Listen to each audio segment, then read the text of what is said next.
Hello అండి. తనను ప్రజలు ఎందుకు ఓడించారో అర్థం కావడం లేదు అని అంటున్నటువంటి జగన్మోహన్ రెడ్డి గారికి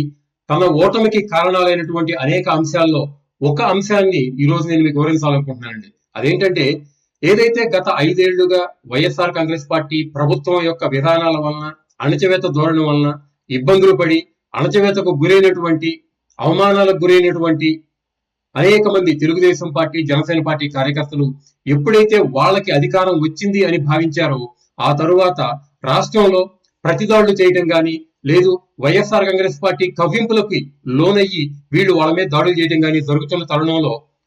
నారా చంద్రబాబు నాయుడు గారు ఢిల్లీలో బిజీగా ఉన్నా కానీ ఈ రోజున సమీక్ష చేసి జరిగింది ఏమిటి, ఏం జరుగుతుంది అని తెలుసుకొని తన పార్టీ కార్యకర్తలకి దయచేసి సంయమనం పాటించండి, ప్రతిదాడులకు దిగవద్దు, ఒకవేళ వైఎస్ఆర్ కాంగ్రెస్ పార్టీ కార్యకర్తలు కవ్వించినా గానీ, నాయకులు కవ్వించినా గానీ మీరు సంయమనంతో ఉండండి, గొడవలు చేయొద్దు అని కార్యకర్తలని ఆదేశించడమే కాకుండా పోలీస్ శాఖకు కూడా శాంతి భద్రతలు పరిరక్షించండి అని ఆదేశాలు ఇవ్వడం జరిగిందండి. మరి గత 5 ఏళ్ల జగన్మోహన్ రెడ్డి గారి పరిపాలనలో ఏ రోజైనా గానీ పోలీసులకి శాంతి భద్రతలు కాపాడండి, రాష్ట్రంలో అలజడి జరగకూడదు అనేటువంటి ఆదేశాలు ఇచ్చినట్టుగా మనం సాక్షి పేపర్లో చూసామా? అదేవిధంగా 5 ఏళ్లుగా వైఎస్ఆర్ కాంగ్రెస్ పార్టీ నాయకులు, వైఎస్ఆర్ పార్టీ కార్యకర్తలు, మంత్రులు, ఎమ్మెల్యేలు తెలుగుదేశం పార్టీ, జనసేన పార్టీ నాయకుల్ని, కార్యకర్తల్ని అవమానిస్తుంటే, అవహేళన చేస్తుంటే, దాడులు చేస్తుంటే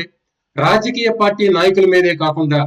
సామాన్య ప్రజల మీద కూడా ఎవరైతే తమకు అడ్డొచ్చారో, ఎవరైతే తమను ప్రశ్నించారో, ఎవరైతే తమకు అడ్డుగా ఉన్నారని భావించారో వాళ్ళందరినీ హింసిస్తూ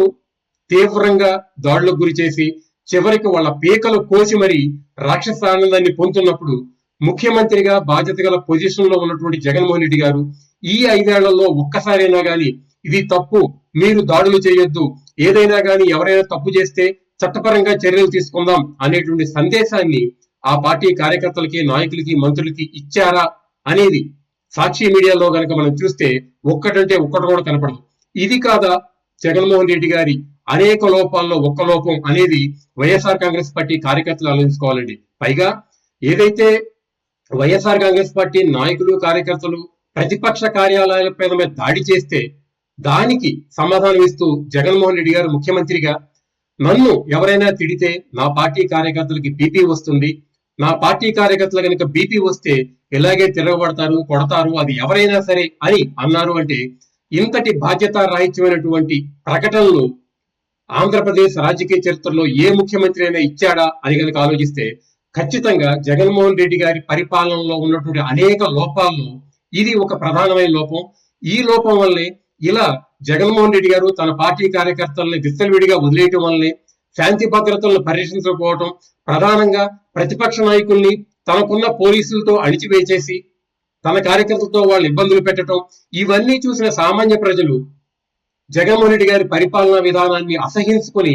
తమకు ఏ రోజైతే ఓటు అనే ఆయుధాన్ని ఉపయోగించే సమయం వస్తుందో ఆ రోజున ఆ ఆయుధాన్ని వాడి జగన్మోహన్ రెడ్డి గారికి బుద్ధి చెప్పారు అని కనుక గమనిస్తే ఖచ్చితంగా ఇక్కడ వైఎస్ఆర్ పార్టీ కార్యకర్తలు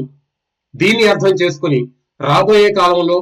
ఎలా సరిదిద్దుకోవాలని ఆలోచించి మంచి రాజకీయ పార్టీగా మెలుగుతారని ఆశిద్దాం.